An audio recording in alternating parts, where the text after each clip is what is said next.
The first time Thomas Reed faced the Vex, he was 22 years old and absolutely terrified. Everyone was. The alien invasion had begun without warning. Massive obsidian ships materializing in orbit, deploying what the military called fear projectors across major population centers. Scientists scrambled to understand the technology, but its effects were immediately clear. Overwhelming, paralyzing terror that reduced humans to quivering, helpless creatures. Except Thomas. He felt it, of course, the cold fingers of dread clawing. Up his spine, the primal urge to flee, the certainty of impending doom. But where others collapsed, Thomas remained standing. Where others screamed, Thomas breathed deeply. Something in his neurochemistry processed fear differently. A quirk of brain architecture that military scientists would later classify as reverse anxiety processing. "You're saying I'm broken?" Thomas had asked Dr. Maxwell, the stern-faced neurologist who'd studied his brain scans for weeks after the incident in Boston. "Not broken," Maxwell replied, tapping her tablet. "Uniquely adapted. Your amygdala processes fear signals as stimulants rather than depressants. When exposed to the Vex fear projectors, your brain essentially converts terror into adrenaline, into focus. It's extraordinarily rare." The military didn't waste time. Within days, Thomas was relocated to Camp Hawkins, a hastily constructed base on what remained of the Rocky Mountains. The Vex had already claimed the coasts, their crystalline structures rising from the ocean floors, creating alien architectures that hummed with strange energies. Colonel Barnes, a hard-faced woman with eyes that had seen too much in too little time, laid it out plainly. "We've lost 40% of our fighting force to psychological warfare. The Vex don't even need to engage directly. They project fear. We collapse. They advance. But you, Reed, you could walk right through their projector fields." Thomas stared at the holographic map showing Vex territory expanding like an ink stain across both coastlines. "I'm just one person." "You're the prototype," Barnes replied. "We're testing others, looking for similar neurological patterns. But until then, you're what we've got." Training began immediately. Thomas learned tactical movement, weapons systems, and stealth operations. The military scientists exposed him to increasing levels of the captured Vex fear technology, calibrating his responses, pushing limits. Where most test subjects would lose consciousness at level 3 exposure, Thomas could function at level 8. At level 10, the highest they could safely generate, he performed better than baseline. "It's like breathing mountain air after living in a smog-filled city," Thomas tried to explain to Dr. Keller, the project psychologist. "Everyone else is suffocating, but I'm finally breathing clearly." Keller made notes. "The fear centers in your brain are firing normally. You feel the fear. But instead of shutting down, you utilize it?" Thomas nodded, searching for words to describe the indescribable. "It's like time slows down. Everything becomes crystal clear. I can see details I normally miss, make connections faster." On the night before his first mission, Thomas stood at the viewport of Camp Hawkins, watching distant pulses of blue light, where Vex fear projectors swept across Denver's ruins. Most of the survivors had fled inland, forming desperate refugee camps across the Midwest. The military estimated 3 months before the Vex completed whatever massive structures they were building on both coasts. Thomas felt a presence beside him, James Walker, his assigned tactical officer, a veteran of conventional warfare now relegated to support roles. "Are you afraid?" James asked quietly. Thomas watched another blue pulse sweep the ruins. "Terrified," he answered truthfully. "But that's exactly why I'll win." Dawn broke cold and gray over the transport vessel carrying Thomas and his small support team toward what remained of Seattle. The Vex had transformed the once vibrant city into their northwestern hub, a sprawling complex of angular black structures that gleamed wetly in the morning light. At the center rose their fear projector, a tower resembling an elongated obsidian diamond, pulsing with blue energy. "Approaching drop zone," the pilot announced, voice tight with strain. Everyone aboard wore experimental fear-dampening helmets. Everyone, except Thomas. He sat bareheaded, eyes closed, mentally preparing himself. James checked Thomas's specialized equipment one final time. "Remember, this is reconnaissance only. Get visual confirmation of what's inside the central structure. Plant the monitoring devices and get out." No heroics, Thomas nodded, though both men knew the mission parameters were optimistic at best. No one had ever penetrated a Vex stronghold and returned. The closest anyone had come was a drone that transmitted 18 seconds of footage before going dark. The transport hovered momentarily at 5,000 feet, the absolute ceiling for avoiding Vex detection systems. Thomas secured his oxygen mask. The drop would be quick and silent. "Good hunting," James said, offering a tight smile that didn't reach his eyes. Then Thomas was falling, a shadow against clouds, using a prototype stealth suit that absorbed radar signals and dampened thermal signatures. At 3,000 feet, he deployed a specially designed parasail, guiding himself toward the ruins of the financial district that bordered Vex territory. The moment he crossed into the influence of the fear projector, Thomas felt it, that peculiar sensation of his fear transforming into heightened awareness. His pulse quickened, but instead of panic, he experienced extraordinary clarity. Colors seemed sharper, sounds more distinct, thoughts crystalline. He landed on the rooftop of a half-collapsed building, quickly gathering his parasail. Through his tactical visor, he could see the blue waves of fear energy pulsing outward from the central tower. According to his sensors, he was experiencing what would be level 6 fear projection, enough to render most humans catatonic. "I'm in," he subvocalized into his comm unit, moving toward objective.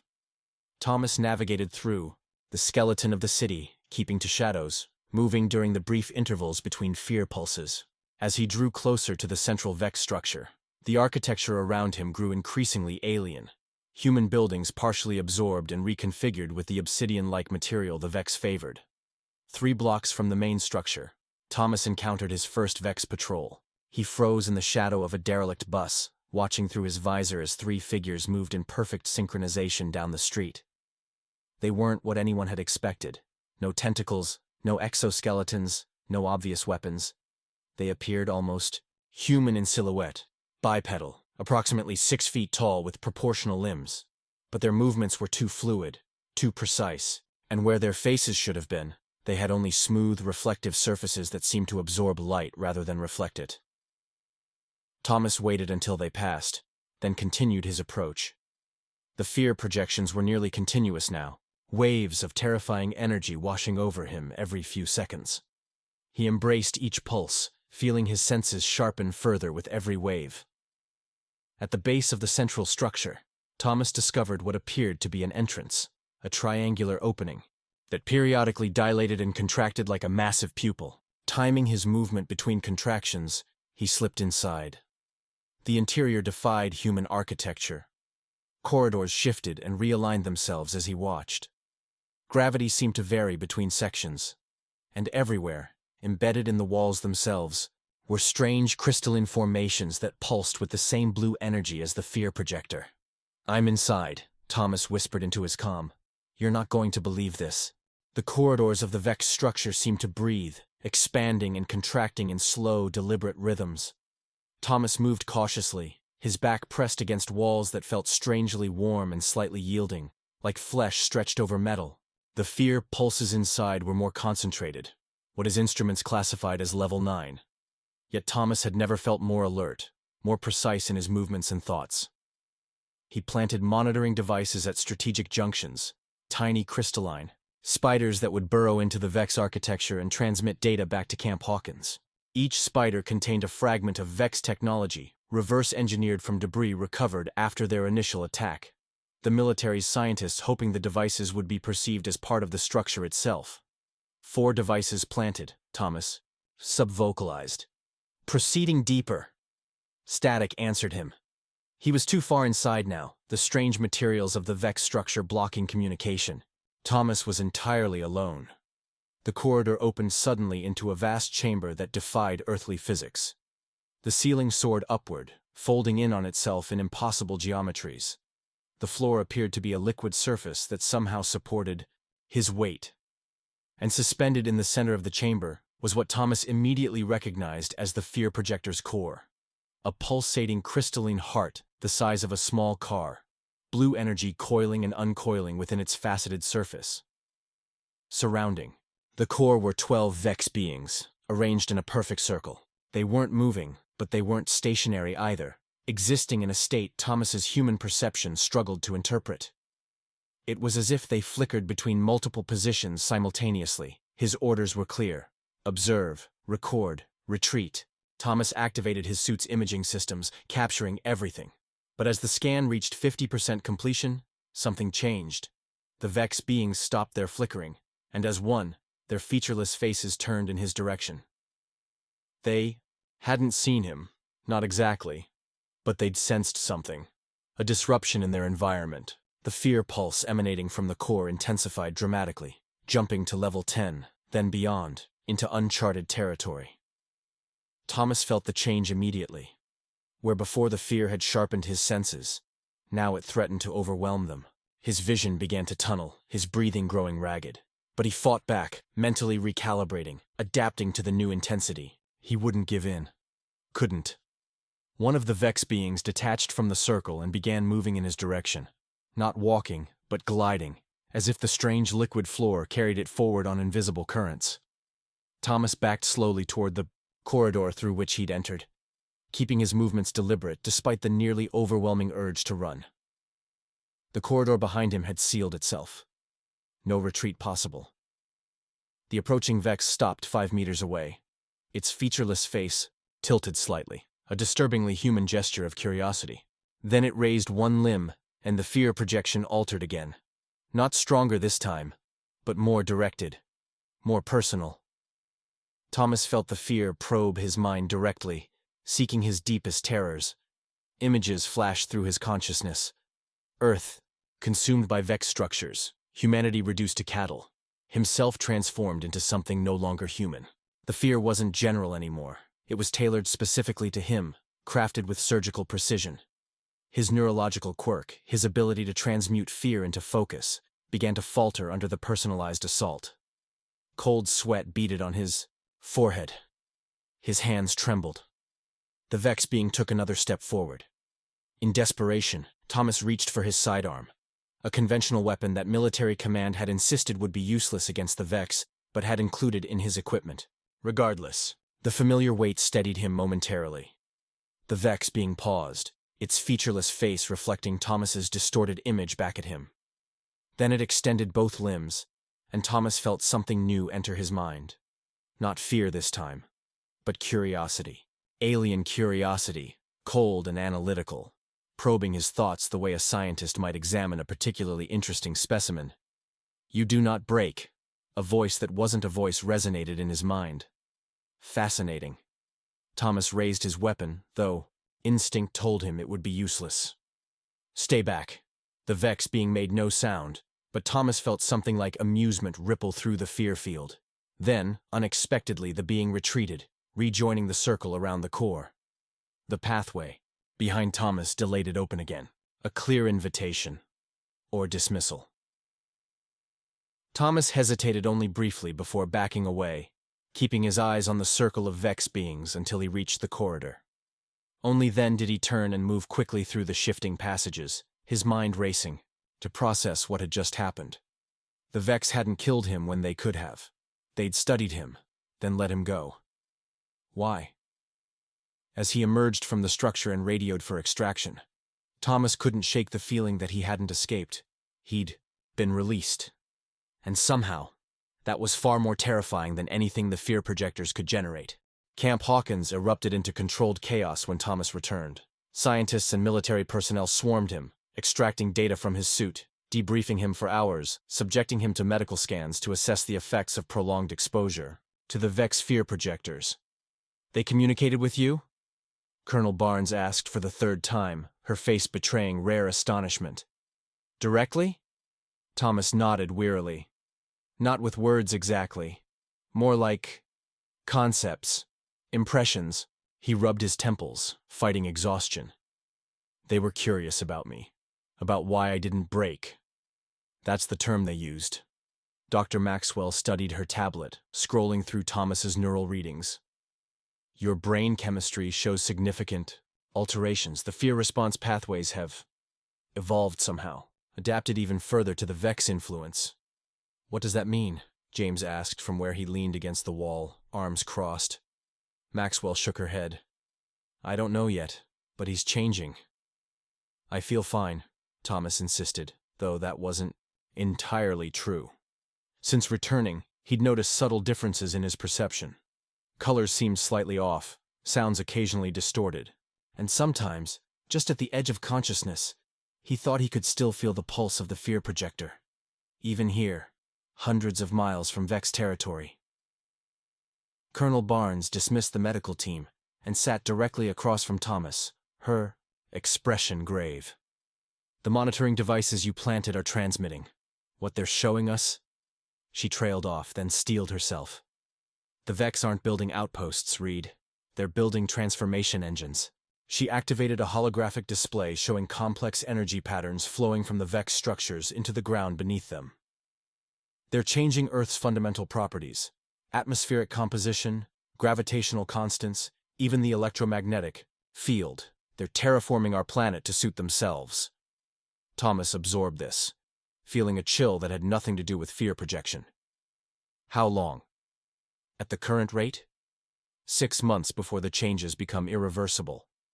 Another 3 before Earth becomes uninhabitable for humans. Barnes's voice was clinical, but her knuckles whitened as she clenched her fists.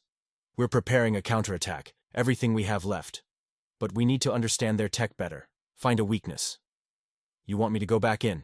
Thomas said. It wasn't a question. Barnes nodded once. Not just reconnaissance this time. We're developing a device, a reversal mechanism that could theoretically disrupt their transformation engines. But it needs to be planted directly into the core you observed. A suicide mission, James commented flatly from his position by the wall. Barnes didn't deny it. The fate of our species is at stake, Reed. I won't order you to do this.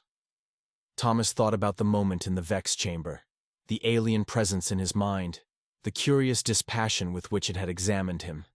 They had let him go, perhaps, because they didn't consider him a threat, or perhaps because they wanted to see what he would do next. I'll do it, he said quietly. But I need time to prepare, and I need to understand more about how they communicate. The next 3 weeks passed in a blur of preparation. Thomas trained relentlessly, pushing his body to its limits while scientists worked to understand the changes in his neurophysiology. The reversal device, a complex mechanism comprised partly of reversed-engineered Vex technology, was tested and refined. Throughout it all, Thomas experienced increasingly vivid dreams. In them, he walked through Vex structures that expanded endlessly in all directions. Sometimes he encountered the faceless beings, watching him with their reflective non-eyes.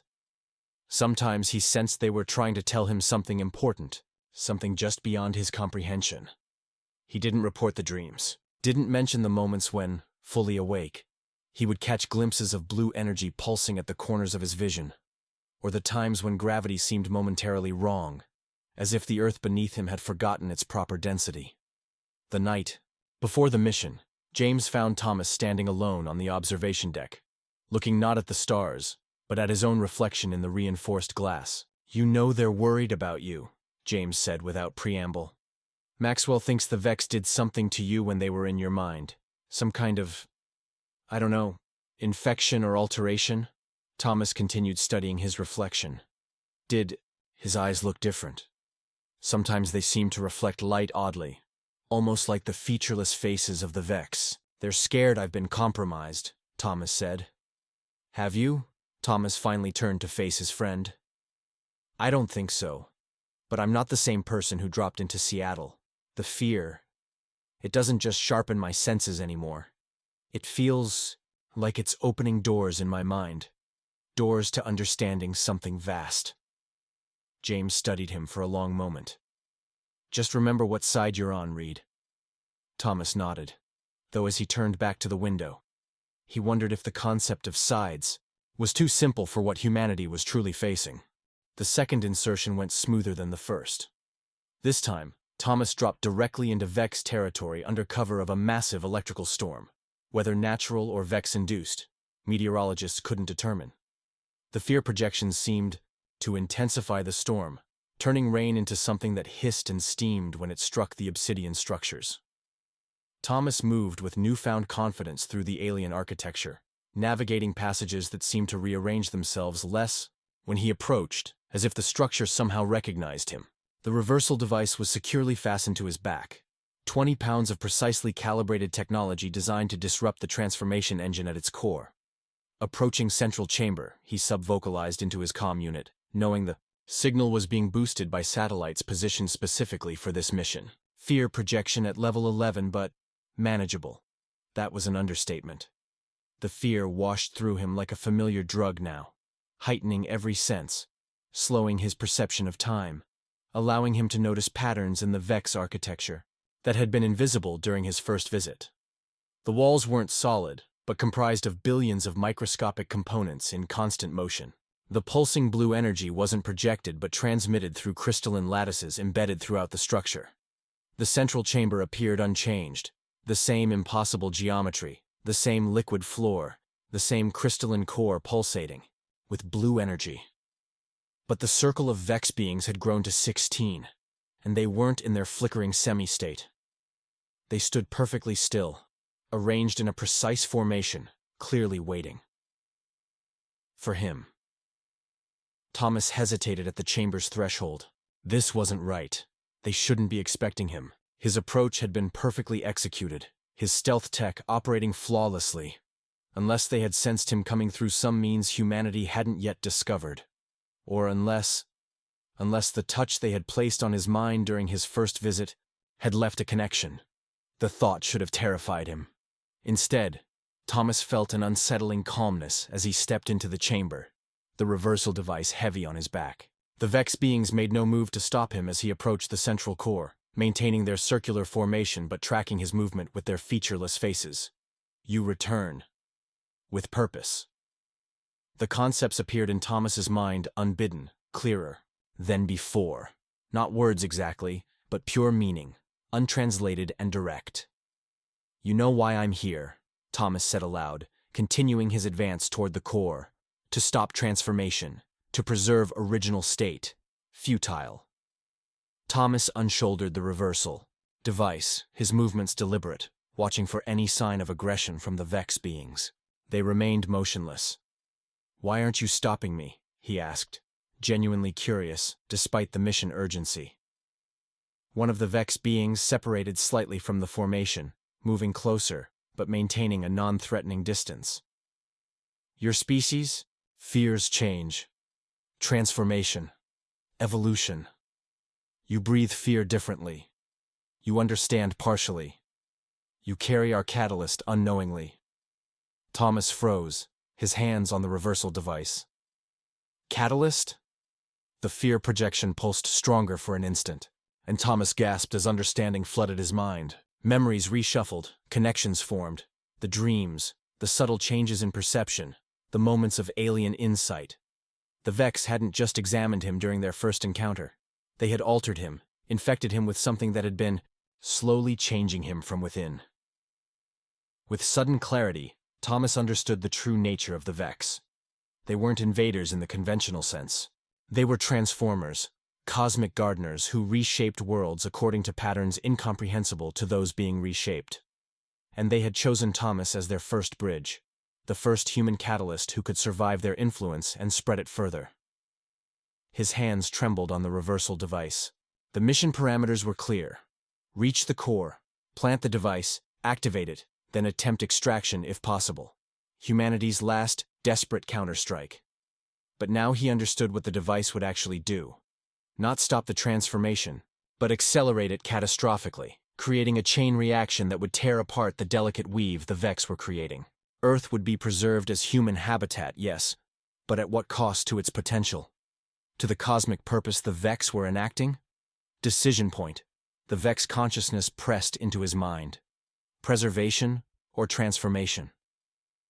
Individual choice with species consequences, rare opportunity. Thomas looked down at the reversal device, then up at the pulsing core. The fear projection surrounded him, stronger than ever. But now he recognized it for what it truly was. Not a weapon, but a tool. Breaking down old neural pathways to allow for new ones. Dissolving the boundaries of conventional thought. If I activate this, he said slowly, what happens to Earth? To humanity? Preservation in current form. Stagnation, eventually extinction. natural cosmic order, and if I don't, transformation, pain, fear.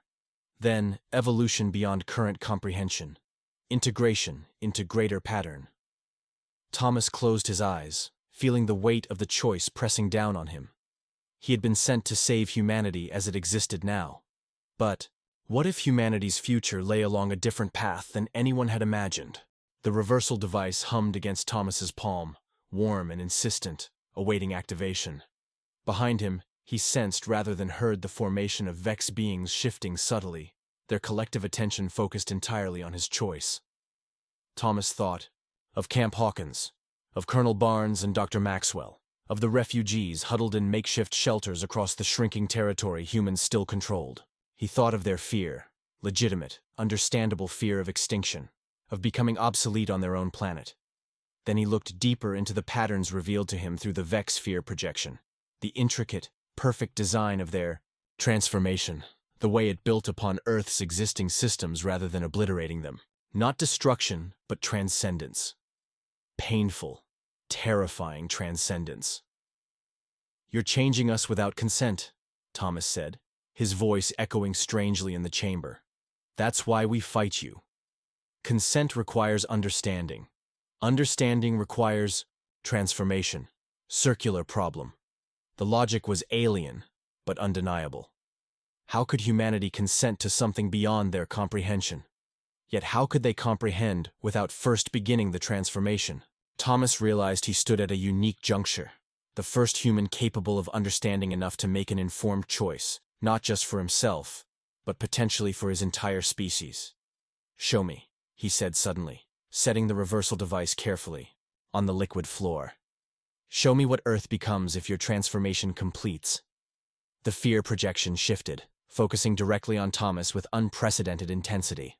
His knees buckled as images flooded his consciousness. Earth transformed, its continents reshaped, its atmosphere altered to support new forms of life alongside adapted human forms.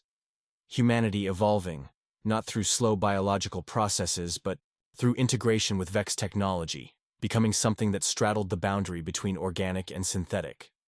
He saw cities that weren't just built, but grown. Structures that responded to thought, energy harnessed directly from quantum fluctuations. He saw humans with altered perceptions, communicating in ways that transcended language, extending consciousness beyond individual bodies. He saw pain and confusion during the transition, generations struggling to adapt, some failing, some transforming too quickly and losing their humanity entirely. But beyond that dark period lay something astonishing, a humanity that had not been replaced but elevated, integrated into a cosmic ecosystem they had never imagined existed. As the vision faded, Thomas found himself on his knees, tears streaming down his face. The beauty and horror of what he'd witnessed left him shaken to his core.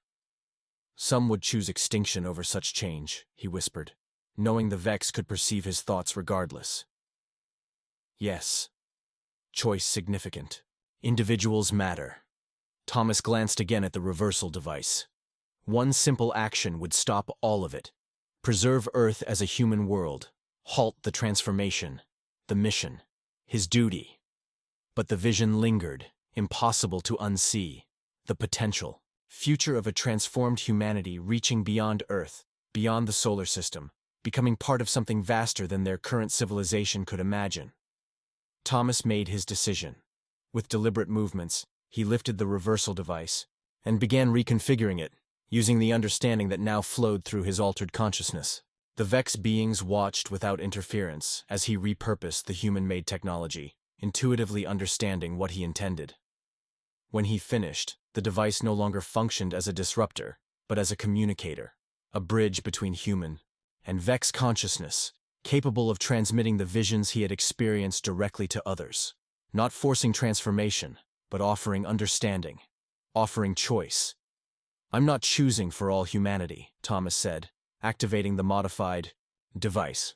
"I'm giving them the ability to choose for themselves." The device hummed to life, connecting to human communication networks through Vex transmission pathways. Across what remained of human territory, people would begin receiving fragments of the vision Thomas had experienced. Not all at once, which would overwhelm and terrify, but gradually, allowing comprehension to build naturally.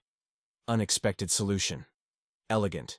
Individual choice preserved while enabling informed decision. You have evolved beyond initial purpose.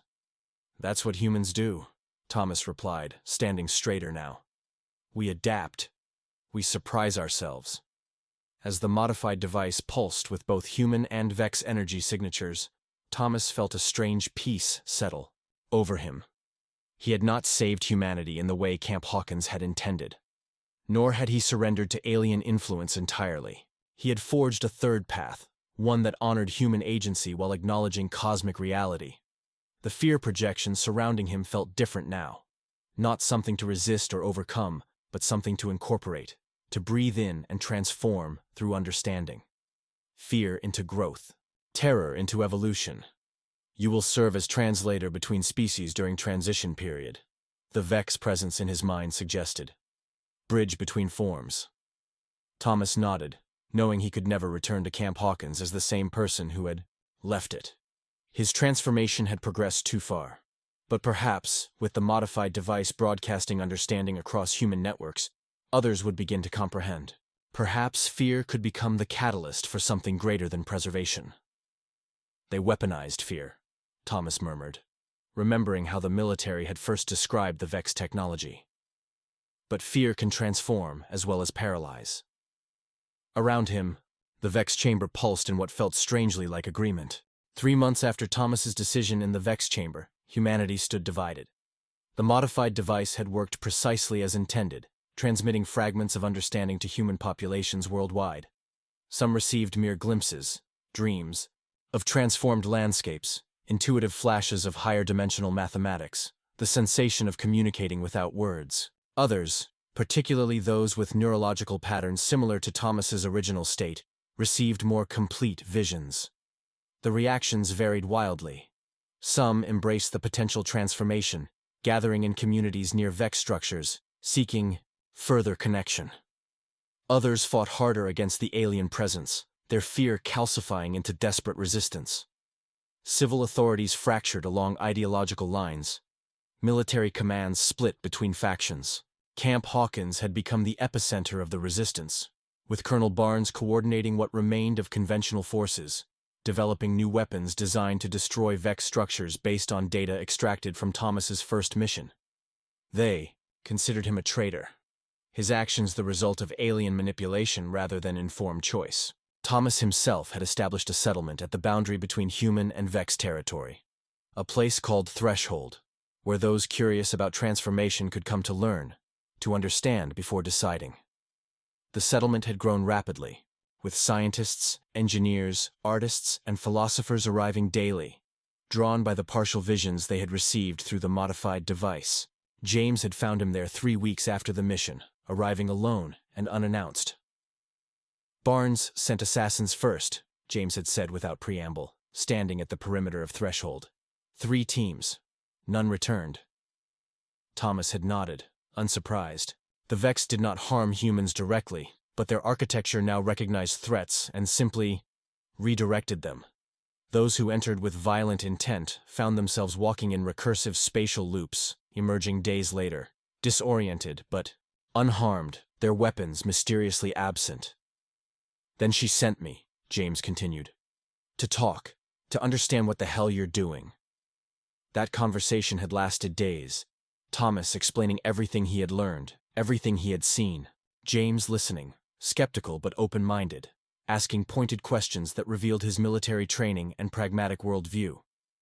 In the end, James had returned to Camp Hawkins, not as Thomas's convert, but as his liaison, a bridge between the me resistance and the embracers, ensuring that humanity's division didn't descend into outright civil war during the transformation period. Now, standing on the observation platform of Threshold's central tower, Thomas watched a Vex structure growing in the distance. Not an imposing obsidian monolith like the early structures, but something more organic, more integrated with the surrounding landscape. The fear projectors still functioned, but they had evolved as well, becoming more nuanced, less overwhelming to those who approached with curiosity rather than hostility. The Camp Hawkins coalition is planning something big, James said, joining Thomas at the railing. 3 months in this boundary zone had changed him subtly, his posture less rigid, his expressions more contemplative. Barnes calls it the Reclamation Initiative. They've developed fear-dampening technology that actually works, not just the crude helmets we used before. Thomas nodded, having sensed the shift in human technological development. They believe they can reclaim Vex territory, push them back to the coasts. Can they? Thomas considered the question carefully. The Vex could accelerate their transformation process, could overwhelm remaining human resistance easily. But they were patient, committed to their strange ethics of choice and understanding. They won't need to, Thomas said finally. The transformation has reached a tipping point. Another month, perhaps 2, and it becomes self-sustaining. The Vex themselves will begin departing. James looked startled. Leaving? But they've invested so much in changing Earth.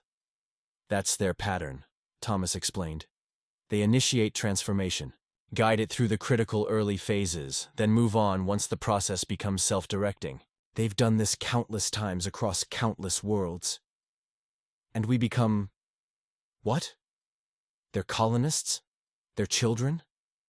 Thomas smiled slightly. Neither. We become ourselves, evolved, integrated into larger patterns but still uniquely human, still making our own choices, still following our own path of development. The sun was setting behind them, casting long shadows across Threshold's buildings, a curious blend of human architecture and Vex-influenced design. In the early evenings like this, when light played tricks on perception, visitors often reported seeing both versions simultaneously, the world that was and the world that was becoming, overlaid like double-exposed film. Some will never accept this transformation, James said quietly. Some will fight until the end. I know, Thomas acknowledged, and that's their right. The Vex understand this. Resistance is part of the pattern too.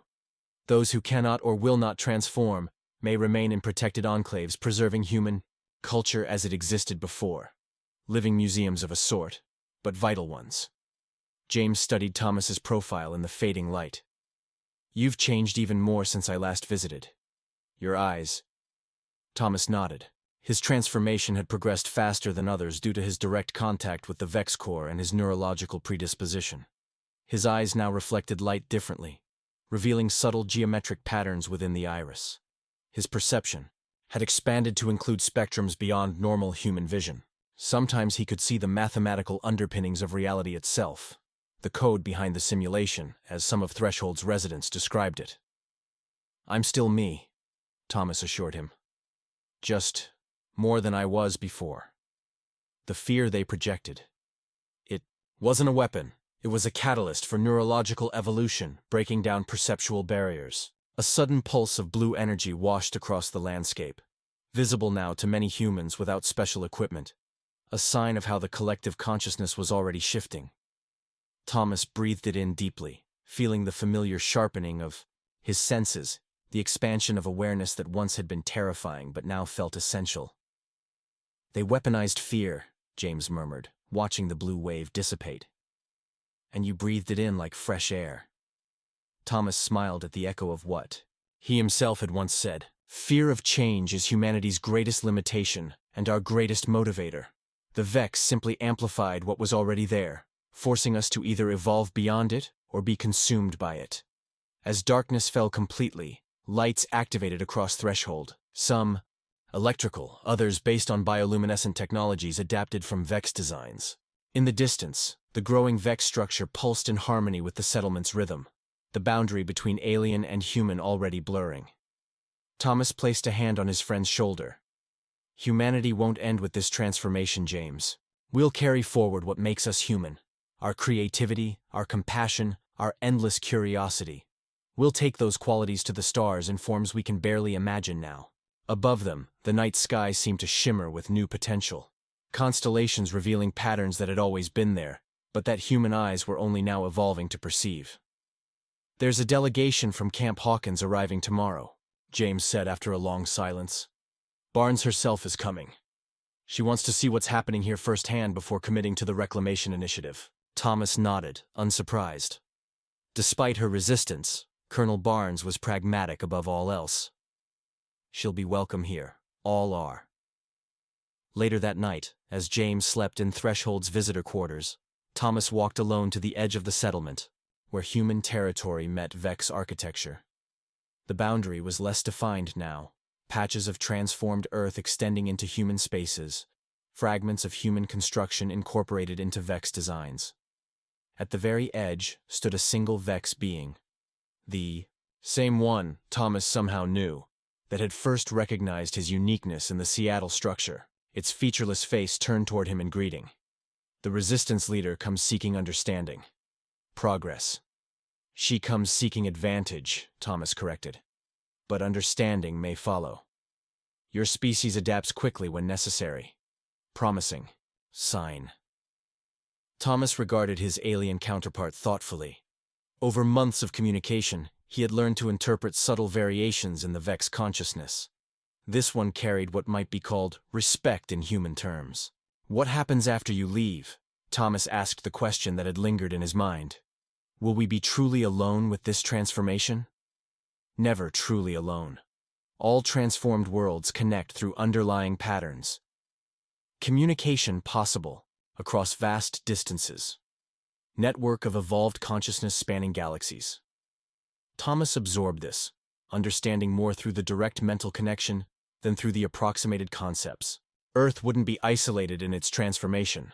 It would be joining something like an interstellar community, linked through technologies and perceptions humans were only beginning to grasp. And those who choose not to transform will remain as they wish, for as long as they wish. Choice paramount. Some species require generations for full integration. Patience abundant. Thomas smiled slightly at the Vex's peculiar speech patterns, which had become almost endearing in their alien precision. He looked up at the night sky once more, seeing both the familiar constellations of his youth and the new patterns revealing themselves to his enhanced perception. They feared you because they didn't understand, he said quietly. And understanding wasn't possible without embracing the fear itself. The Vex being made a gesture Thomas had come to recognize as acknowledgement. Fear. Powerful catalyst. Essential component of growth across all sentient species. Those who transmute fear into understanding achieve greatest potential. As dawn approached, Thomas returned to Threshold to prepare for Barnes's delegation. Whatever happened next, whether humanity embraced transformation fully or continued its divided path, he knew that Earth had already joined something greater than itself. The fear that had initially seemed like an alien weapon had become the doorway to cosmic integration. Thomas Reed, once an anomaly who breathed in fear like fresh air, had become the first of many bridges between what humanity had been and what it could become. Not by conquering fear, but by transforming it. Just as Earth itself was being transformed around him. In the distance, the fear projectors pulsed once more, their blue energy washing across the landscape like a benediction.